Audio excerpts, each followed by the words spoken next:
আমার কথায় দ্বিতীয় পর্বে সবাইকে স্বাগত জানাই। বৃক্ষ ও পাখির মধ্যে প্রেম কাহিনী, চলো শোনা যাক।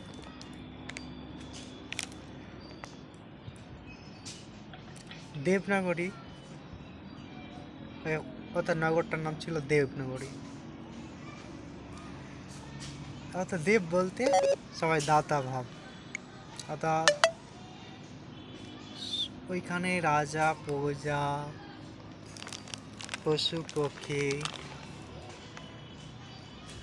চাঁদ সূর্য সব প্রেমপূর্ণ।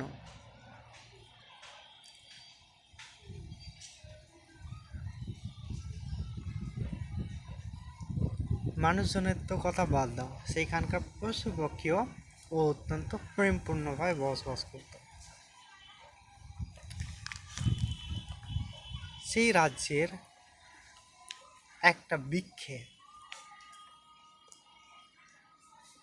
বটবৃক্ষ, অর্থাৎ বটবৃক্ষে অনেকগুলো পাখি একসাথে বাস করত।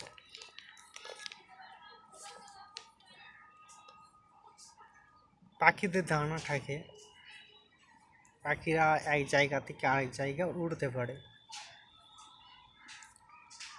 বৃক্ষ, যে কোনো বৃক্ষ অর্থাৎ বটবৃক্ষ যেতেও পারবে না আর উড়তেও পারবে না, অর্থাৎ গাছরা এক জায়গায় দাঁড়িয়ে থাকে।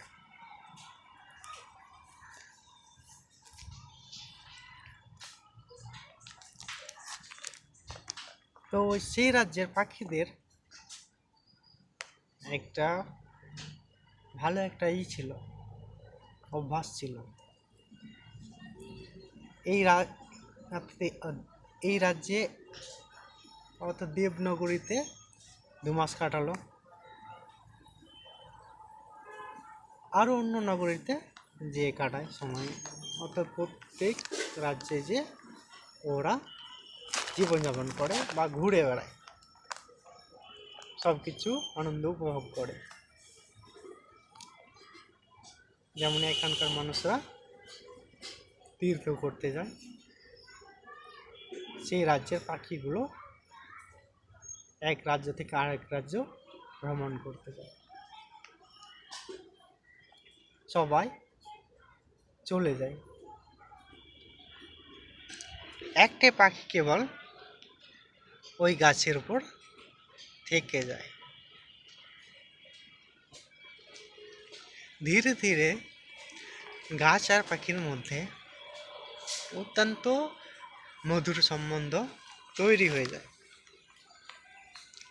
একদিনও গাছ আর পাখি দুজন দুজনকে ছাড়া কখনো থাকেনি। প্রতিদিন পাখি খাবার খুঁজতে যেত, রাজ্যটা ঘোরা হতো।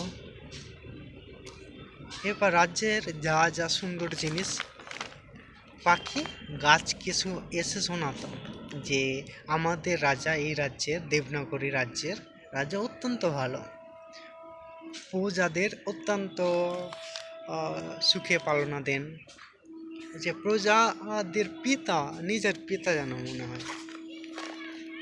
পাখিদের অর্থাৎ পশু পাখিদের এত প্রেম করে, ইত্যাদি ইত্যাদি কথা হৃদয় দিয়ে শোনায়। ওই গাছেরও অর্থাৎ পাখির বন্ধু অর্থাৎ যে গাছে থাকে সেই গাছটাও প্রেমপূর্ণভাবে শোনে। ধীরে ধীরে সময় ব্যতীত হতে থাকে। এক সময়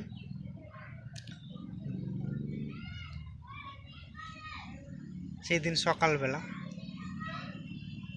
প্রতিদিনের মতো খাবার খুঁজতে যাই। সেই দিনকেও গাছকে বলল, বন্ধু আমি যাচ্ছি, ঘুরে আসি, আবার আসবো। ও চলে গেল। গাছ এইদিকে বড় আনন্দে আছে। আজ কি হয়েছে, আমার বন্ধু আমাকে শোনাবে রূপকথার গল্প, মজার গল্প, আমার হৃদয় ভরিয়ে দেবে। এদিকে পাখি দেবনগরী পেরিয়ে অন্য রাজ্যে চলে যায়, বিশাল নগরীতে। সেইখানকার সব কিছু জাদুই ভরা। রাজা থেকে, প্রজা থেকে, বিশেষ করে একটা গাছ, ওই গাছে যে বসে যাবে সে সব কিছু পুরনো স্মৃতি ভুলে যাবে। ওই রাজ্যে পৌঁছে গেছে খাবার খুঁজতে খুঁজতে। রাত হয়ে এসছে আর ক্লান্ত হয়ে গেছে। ও বলছে একটু আরাম করে নিই, আবার বেরিয়ে পড়বো। আমার বন্ধু আমার জন্য অপেক্ষা করছে এই গাছের ডালে। ও যেমনই বসা মাত্র ওর স্মৃতি উধাও হয়ে গেছে। এবার বড় ক্লান্ত হয়ে গেছে। ও ভাবছে যাই হোক একটু আরাম করে নিই, অনেক ঘুরেছি।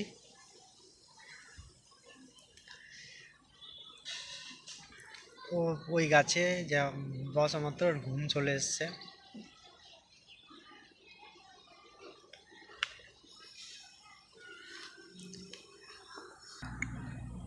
দেখছে সকাল হয়ে গেছে। এবার তো ও বিন্দাস হয়ে আছে। বলছে এত সুন্দর গাছ, আর গাছটা অনেক সুন্দর, গাছের ফলও ভালো ভালো। ও ফল দেখে লুভিয়ে গেছে, যে ফলটা খেয়ে দেখছে দারুণ, যেন ওর প্রাণের মধ্যে ডুকডুকি বাজছে। তো ওই গাছেই আরেকটা মেয়ে পাখি ছিল। মেয়ে পাখি ছেলে পাখিকে জিজ্ঞেস করছে, তুমি কোথা থেকে এসছো গো? তুমি তো অনেক সুন্দর। দিয়ে মেয়ে পাখিকে বলছে, তুমি কে গো?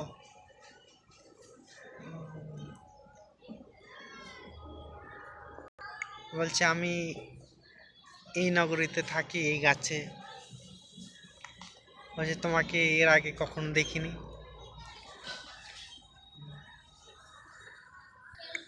ও কিছু আর বলতে পারে না, কেননা সব স্মৃতি ভুলে গেছে। ও বুঝেছে যে সব ভুলে গেছে। ওই পাখির সাথেই, মেয়ে পাখির সাথেই ও গাছে থাকতে লাগে। এবার একসাথে থাকলে তো সম্বন্ধ হবেই। প্রথমে বন্ধু বন্ধু হয়, তারপরে দুজন দুজনকে অত্যন্ত প্রেম করে। প্রেমে অর্থাৎ দুজন দুজনের প্রেমে পড়ে যায়। দিয়ে ওই গাছে বাসা বেঁধে থেকে যায়। ও দুজন দুজনে ঘুরতে থাকে। মেয়ে পাখিটা ছেলে পাখিকে দেখাতে থাকে, বলছে আমাদের রাজা অত্যন্ত ভালো, আমাদেরও দেখাশোনা করে, খোঁজ খবর নেই,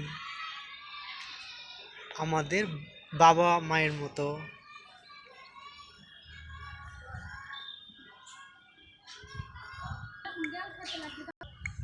4-5 মাস পেরিয়ে গেল, তবু কোনো পাত্তা নেই।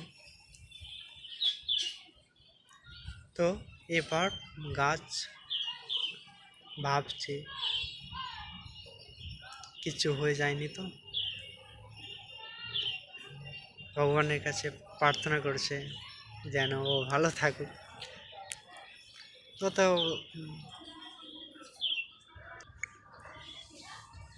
তার কিছুদিন পরেই একটা পাখির সাথে ওই গাছে এসে বসছে ওই ছেলে পাখিটা। বড় আনন্দ আছে গাছটা, কিন্তু এতই কাছে থেকে তবু দুজন দুজনকে, অর্থাৎ ছেলে পাখিটা গাছটাকে আর চিনতে পারে না, অচেনা লাগছে।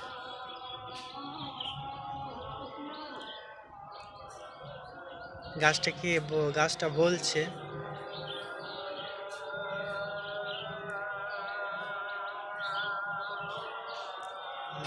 বলছে বন্ধু তুমি এসেছ? পাখিটা বলছে কি তোমার বন্ধু, আমি তো তোমাকে কখনো দেখিনি, আমাকে বন্ধু কেন বলছো? বলছে তুমি সব ভুলে গেছো, তুমি যে আমার সাথে থাকতে এই গাছে, আমাকে নানা রকমের গল্প শোনাতে, মনে পড়ে না তোমার? পাখিটা আর কিছু মনে করতে পারে না। মেয়ে পাখিটা তখন বুঝেছে যে এর আগে এইখানে থাকতো,